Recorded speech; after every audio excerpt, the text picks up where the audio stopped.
Sabiti ewedde twakulaga n'abakkiriza ku kanisa ya Imitators of Christ esangibwa e Nangabo mu town council y'e Kasangati nga balajja n'oluvannyuma lw'okusanga ekkanisa yaabwe ng'emenyeddwa. Ekyaki ebadde esumbibwa ebeeramu abantu oli yagisazeesaze ng'ate tawunikira mulamba wa Kasangati Town Council n'agisuula ku ttaka nga talina gwe yeebuuziza. Bano baalumiriza town clerk wa Kasangati Wuma Lutalo okuduumiramu okumenya kw'ekkanisa eno nga bagamba nti ono yali akwataganye ne muliraano w'ekkanisa eno aludde ng'asinduukirirwa emmeeme olw'ekkanisa eno okubeerawo. Ku kanisa ne Poku Joint ye waakiri alondawo Poku Joint neebanga ye musemberedde okusinga okusembererwa ekkanisa.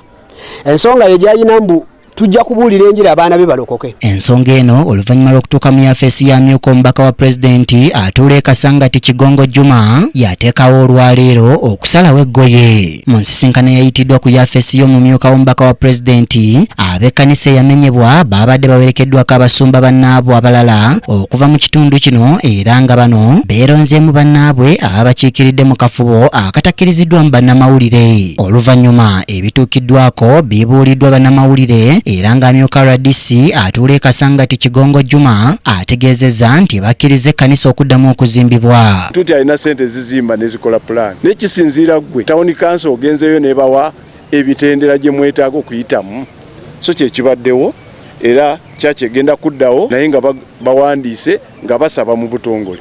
Kyaki egenda kuddawo kubanga kiri kye baali bataddewo kyali tekyasabibwa mu butongole nti tuzimbewo nga ne poloti gye bazimbyeko eri 35 kwata omukulu planning officer wa town council atugambe nti kyaki ena kubeera ku 10 ku 10 naye ndowooza olwokuba waliwo obutakwatagana abakulembeze nga bavumagana amateeka ne gavaayo naye kyaki egenda kuddawo.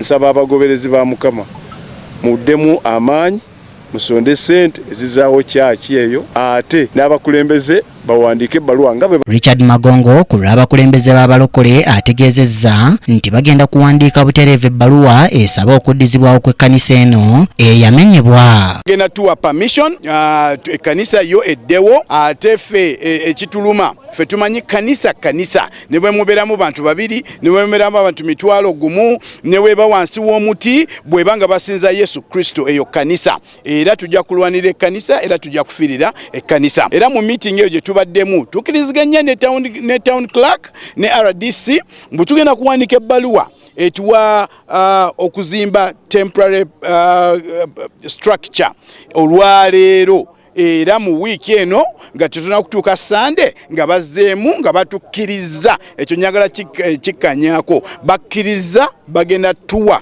permission okuzimba ekkanisa yaffe gye bamenye wano e Kasangati Town Council. Twebaza RDC. Natulinda John Bosco nga ye musumba w'ekkanisa ya Imitators of Christ alaze obunyamivu ku mateeka gagamba nti galinga gagenderera okukugira amakanisa okutandikawo. Twekubira omulanga now eri government eri ekkanisa ezikula mu revising amateeka ago agannema tegayina ngeri gye gasobola kusupportinga mu growing churches. Kyokka churches ezo ziyamba mu community.